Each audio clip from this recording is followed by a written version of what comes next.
PP 98 ਚੱਕ ਝੁਮਰਾ ਉੱਥੇ ਜ਼ਿਮਨੀ ਇਲੈਕਸ਼ਨ ਹੋਣ ਜਾ ਰਿਹਾ ਵਾ। ਤੋਂ ਕਿਹੜੇ ਪਹਿਲੇ ਐਮਪੀਏ ਐਮਐਨਏ ਰਹਿ ਚੁੱਕੇ ਆ, ਕਿਹੜੇ ਮਿਸਾਈਲ ਸੀ, ਕਿੰਨੀ ਇਹਦੀ ਆਬਾਦੀ ਆ, ਕਿਹੜੀਆਂ ਬਰਾਦਰੀਆਂ ਇੱਥੇ ਜ਼ਿਆਦਾ ਬੈਠੀਆਂ ਹੋਈਆਂ ਵਾ। 25% ਨਿਆਣੇ ਪਾਸ ਹੋਏ ਆ, ਬਾਕੀ ਸਾਰੇ ਫੇਲ ਹੋ ਗਏ। अस्सलाम वालेकुम। अच्छा जी, पीपी 98 ਚੱਕ ਝੁਮਰਾ ਉੱਥੇ ਜ਼ਿਮਨੀ ਇਲੈਕਸ਼ਨ ਹੋਣ ਜਾ ਰਿਹਾ ਵਾ ਤੇ ਬੜੇ ਜਿਹੜੇ ਸਿਆਸਤਦਾਨ ਆ ਉਹ ਮੈਦਾਨ ਦੇ ਵਿੱਚ ਆ ਗਏ ਆ। ਜਿਨ੍ਹਾਂ ਨੇ ਕਾਗਜ਼ਾਤ ਤੇ ਨਾਮਜ਼ਦਗੀ ਇਲੈਕਸ਼ਨ ਕਮਿਸ਼ਨ ਕੋਲ ਲੈ ਲਏ ਆ ਨਾ, ਤੇ ਟਿਕਟ ਵਾਸਤੇ ਭੱਜ ਦੌੜ ਕਰਦੇ ਪਏ ਆ। ਅੱਜ ਉਹਨਾਂ 'ਤੇ ਗੱਲ ਕਰ ਲਈਏ, ਫਿਰ ਟਿਕਟ ਜਦੋਂ ਮਿਲੇਗਾ ਉਸ ਤੋਂ ਬਾਅਦ ਫਿਰ ਗੱਲ ਕਰ ਲਾਂਗੇ। ਸਿਰਫ ਮੁਸਲਿਮ ਲੀਗ ਨੂਨ ਦੀ ਪਹਿਲੇ ਗੱਲ ਕਰੀਏ। ਮੁਸਲਿਮ ਲੀਗ ਨੂਨ ਦੇ ਟਿਕਟ ਵਾਸਤੇ ਆਜ਼ਾਦ ਅਲੀ ਤਬਸਮ, ਅਤਾਉल्ला ਮਖਤਾਰ ਬਾਜਵਾ, ਵਸੀमुल हसन ਚੱਠਾ, तारा खिची, राणा जवेद, इन्होंने अप्लाई किया होया वा ते इलैक्शन कमिशन कोलों कागजात नामजदगी जिहड़े है ना वो भी हासिल कर ले। अगर असीं गल करिए इस्तेहकामे पाकिस्तान पार्टी के अजमल चीमा ने भी कागजात नामजदगी हासिल कर ले। पाकिस्तान तहरीक इंसाफ के अफजल साई ते अहमद अफजल साई जिहड़े आ इन्हां ने भी कागजात नामजदगी लै ले। फिर असीं जनाबे वाली पीपल पार्टी नूं किदां भुल सकते हैं। इत्थों साडे जराए दा कहना कि राणा फराज ते साबक MNA तारक महमूद बाजवे ने भी कागजात नामजदगी हासिल कर ले। मोटियां गल्लां इस हलके दे हवाले नाल तुहाडे नाल करनियां वा ताकि तुहानूं पता लग जाए इत्थों किहड़े पहले MPA MNA रह चुके आ, किहड़े मिसाइल सी, किन्नी इहदी आबादी आ, ਕਿਹੜੀਆਂ ਬਰਾਦਰੀਆਂ ਇੱਥੇ ਜ਼ਿਆਦਾ ਬੈਠੀਆਂ ਹੋਈਆਂ ਵਾ। ਸਭ ਤੋਂ ਪਹਿਲੇ ਇਹਦੀ ਆਬਾਦੀ ਦੀ ਗੱਲ ਕਰਦੇ ਹਾਂ। 4,43,000 ਇਹਦੀ ਆਬਾਦੀ ਹੈਗੀ ਆ ਝੁਮਰਾ ਸਿਟੀ ਤੇ ਇਹਦੇ ਗਿਰਦੋ ਨਵਾਹ ਦੇ ਜਿਹੜੇ ਪਿੰਡ ਹੈਗੇ ਉੱਥੋਂ। ਇੱਥੇ ਜਨਾਬੇ ਵਾਲੀ ਮਸਾਇਲ ਦੀ ਗੱਲ ਕਰਦੇ ਹਾਂ। ਸਭ ਤੋਂ ਵੱਡਾ ਜਿਹੜਾ ਇਹਦਾ ਮਸਲਾ ਹੈਗਾ ਨਾ ਉਹ ਹੈਗਾ ਜੀ ਸੀਵਰੇਜ ਦਾ ਤੇ ਪੀਣ ਵਾਲੇ ਪਾਣੀ ਦਾ। ਤੇ ਫਾਟਕ ਤਾਂ ਜਨਾਬੇ ਵਾਲੀ ਦਾ ਅਕਸਰ ਹੀ ਬੰਦ ਰਹਿੰਦਾ ਨਾ, ਜਦੋਂ ਉਧਰ ਨੂੰ ਚੱਲ ਜਾਈਏ ਫਾਟਕ ਬੰਦ ਹੁੰਦਾ। ਕੋਈ ਉੱਥੇ ਫਲਾਈਓਵਰ, ਕੋਈ ਉੱਥੇ ਅੰਡਰਪਾਸ ਨਹੀਂ ਬਣਿਆ। बड़े MP MNA आए, उन्होंने आके वादे किए लेकिन वादे जिहड़े है ना वो वफा ना हो सके। फिर असीं गल करते हैं जी दाखली ते खारजी रास्ते दे। उन्हां दी सूरत इदां दी आ कि बंदा सोच भी नहीं सकता। अगर शाहकोट वाला रोड देख लीए तो उत्थे नवीं गड्डी लै जाओ तो यकीन करो कि वापसी तक वो पुरानी हो जाती है। यह सूरत हाल बनी हुई है।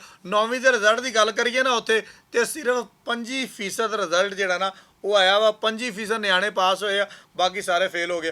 हुण जनाबे वाली उत्थे वड्डियां बरादरी की गल करते हैं कि वड्डियां बरादरियां किहड़ियां वा, पार्टियां नूं किहनूं टिकट देना चाहिए। असीं दस तां सकदे हां ना, अगे पार्टियां की अपनी मर्जी है कि उन्होंने टिकट किहनूं देना वा, किहनूं नहीं देना। अगर असीं उत्थे बरादरी की गल करिए तो 60% लोग जिहड़े है ना वो जट बरादरी नाल तलक रखते हैं। 15% जिहड़े लोग हैं ना वो राई बरादरी नाल तलक रखते हैं। बाकी जिहड़े उत्थे लोग आ वो दूसरियां जिन्नियां भी कौमां हैगियां उत्थे बिल्कुल आबाद हैगियां वा। लेकिन हुण इलैक्शन दे विच जरूरी की हुंदा वा, जिहड़े पिंडां दे इलाके हुंदे खास तौर ते झुमरे दे जिहड़े इलाके ने इत्थे बरादरी फैक्टर बहुत अहम हुंदा वा।